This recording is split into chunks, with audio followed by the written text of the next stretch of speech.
So let's fly over the Goldfields TVET College campuses located in the Free State. We're going to fly in from the east because I want to visit the Witwatersrand Basin. Now that's the basin within which all the major gold mining areas are located. What I want you to look out for are these collections of white spots, huge mine dumps, because these provide the telltale signs of where the really rich deposits of gold were found. And that, of course, is also where we're going to find some of our major TVET colleges. So it's going to be quite fun to see if we can do this flyover, kind of name the TVET colleges in the major places where gold was found. Now, at the furthest end of the East Rand, you have the Evander mine. Now, it's right near Secunda, which also has huge ash dumps, white ash from all the coal that's been burnt for the power stations.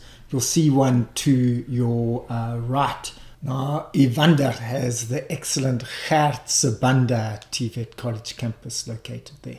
And now we're hitting the East Rand with its excellent Ekurhuleni East and Ekurhuleni West colleges. There's Central Joburg with the Central College. Now we've got the West Rand with the Southwest Gauteng colleges around the Krugersdorp, Roodepoort, Randfontein area. Now we're going over Carltonville, which has got the Western colleges. And what you've got a sense over here as we're traveling through is that as we hit these major gold reserve areas, as the reef kind of curves around, so we have our major TVET colleges. We're now flying over Klerksdorp. Klerksdorp has got the Vuselele TVET College campuses. And then right at the far southwestern end of the Witwatersrand Basin, gold was discovered here finally in the 1940s, 1950s. And we have Welkom, one of South Africa's youngest cities, with huge gold mining activities going on over here,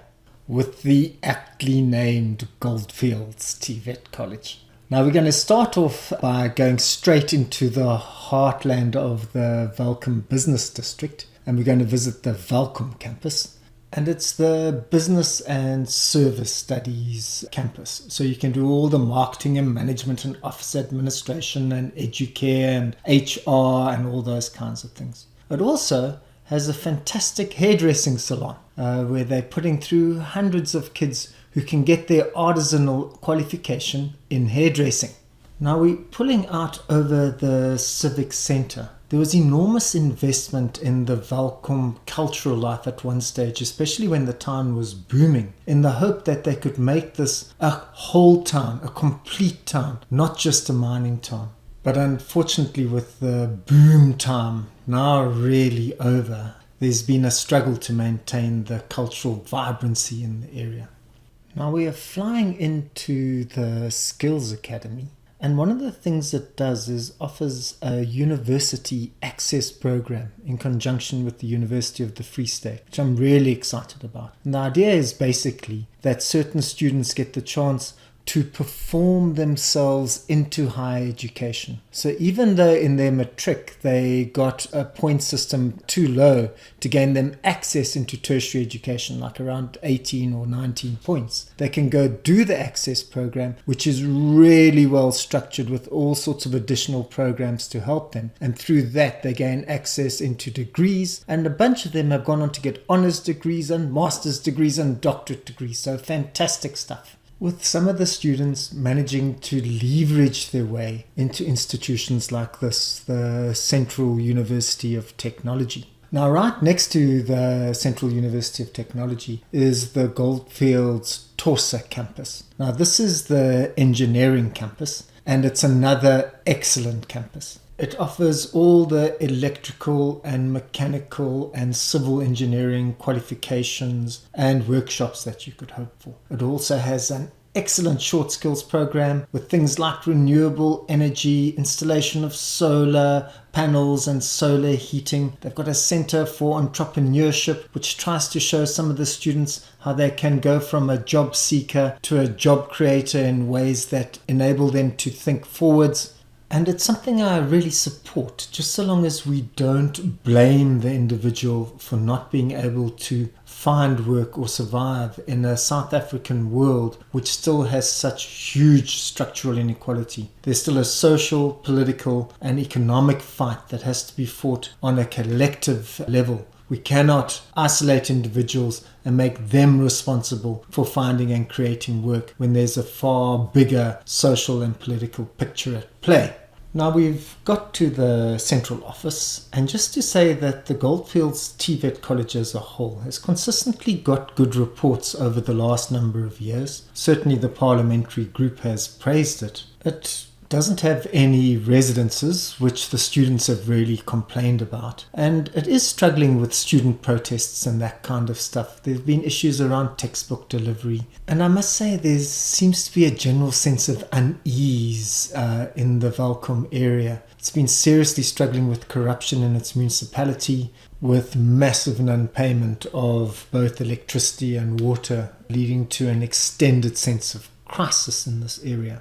Now this is caught a little bit by the Virginia area which we're flying to now. Now this is famously the place which has the world's deepest pipe mine, and this little town is struggling. The gold's become increasingly unviable to mine, even though this area has got massive gold reserves.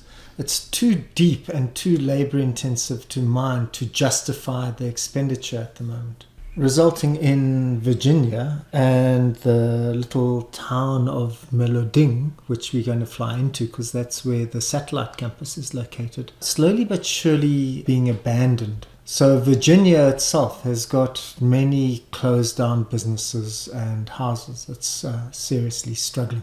With the people of Meloding really stuck here, there's not many job prospects. The environment around is quite poisonous. You've got all these tailings dams filled with poisonous waste. So you have this real sense of like, what do you do in these mining boom towns where a number of years ago it was said in like that Riebeck Stad, which we pulled over earlier, the wealthy white area, that the guys would basically replace their buckies once their ashtrays were full. That was the nature of the boom then, and now sitting with the difficult situation in Welkom now. But that said, never underestimate the human ability to innovate and exploit. You can see right in the corner there that Tetra 4, I'd marked it for you earlier. Now that's a zone where they've found natural gas, huge amounts of helium and methane. Now the helium we can export. It's used in fiber optics, superconductivity, it's used in nuclear power stations, it's used to give us a squeaky voice with balloons, and the methane we can use for natural gas. So this world we live in, the earth underneath Welkom, has not only provided all the gold that we've used to stimulate the economy, it's currently generating all kinds of other products which we're hoping to continue the boom in the area.